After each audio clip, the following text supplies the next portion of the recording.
বাইরে মেঘলা আকাশ, সাথে বন্ধুরা, এই দুইয়ের মেলবন্ধনে আজ নিয়ে এসেছি আমার নিবেদন চিনির পরোটা। এই চিনি আর ময়দাকে আমি আজ মেলবন্ধন করব ছোট ছোট আমার যারা ক্ষুদে বন্ধুরা আছে তাদের কথা মাথায় রেখে। আজ বানাতে চলেছি একটা ইউনিক রেসিপি, চিনির পরোটা। বাচ্চাদের একদম মুখে লেগে থাকবে এরকম একটা। চলো বন্ধুরা দেখে নাও। আমি প্রথমে বলে দিই, দেখো আমি কিন্তু ময়দাটাকে গোলাকার রুটির আকারে বেলে নিয়েছি, আর চিনি সেজন্য চিনিটাকেও আমি কিন্তু স্প্রেড করে দিয়েছি। আর দুটি দিয়ে দিই তোমাদের সামনে, দেখো। এইবার এই চিনিটাকে কিন্তু আমি বেলনের সাহায্যে একটু এর সঙ্গে মিশিয়ে দেব। তার আগে বলে নেব, এই ময়দাটা আমি বাজার চলতি ময়দা, নুন আর সামান্য গুঁড়ো দুধ আর এই রিফাইন অয়েল দিয়েই কিন্তু এটা ডো বানিয়েছিলাম, সেটা তোমাদের সঙ্গে শেয়ার করে নিলাম। এইবারে দেখো এটাকে আমরা কি করব, এটার সাহায্যে হালকা হাতে এটাকে আমরা একটু প্রেস করে দেব, ঠিক আছে। এবারে 3 কোণা আকারে পরোটা করব, নিয়ে নিলাম, মুড়িয়ে দিলাম, ঠিক আছে।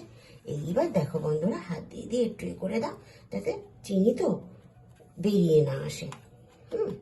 আমি কিন্তু এইটা বেলেছিলাম, দেখো হালকা কিন্তু ময়দা দিয়ে। চাইলে কেউ তেল দিয়েও কিন্তু করতে পারো, যে যে সুবিধা মতো করতে পারো, তেল দিয়েও এটা বেলা যাবে। আমি হালকা ময়দা ইউজ করলাম। দেখো এরকম হালকা হাতে কিন্তু করতে হবে বন্ধুরা,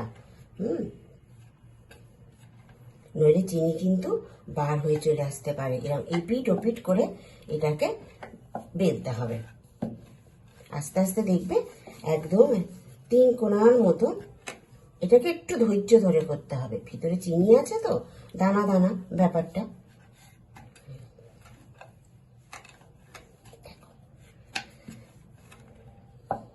এইভাবে এটাকে দেখো, আমার কিন্তু চিনি একটাও বাইরে আসেনি, দেখে না, 2 পিঠই দেখিয়ে দিচ্ছি তোমাদেরকে যখন আমি বেলছি।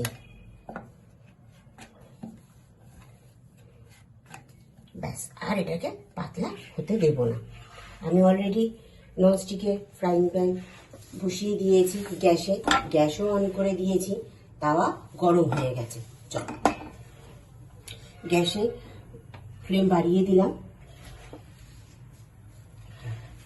এপিট ওপিট একটু ভালো করে সেঁকে দেব।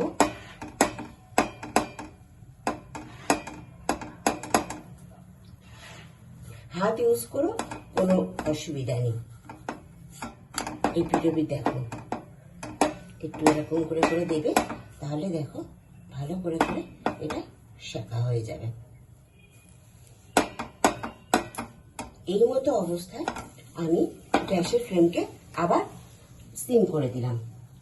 এবার আমি করব অয়েল ব্রাশ, অল্প অল্প, বেশি প্রয়োজন নেই। বাচ্চারা যদি খায় তাহলে তোমরা বাটারও কিন্তু ব্রাশ করতে পারো, ঘিও ব্রাশ করতে পারো, টেস্ট অনবদ্য আসবে। আবার দেখো দেখো অলরেডি একটা ইয়ামি কালার চলে এসছে।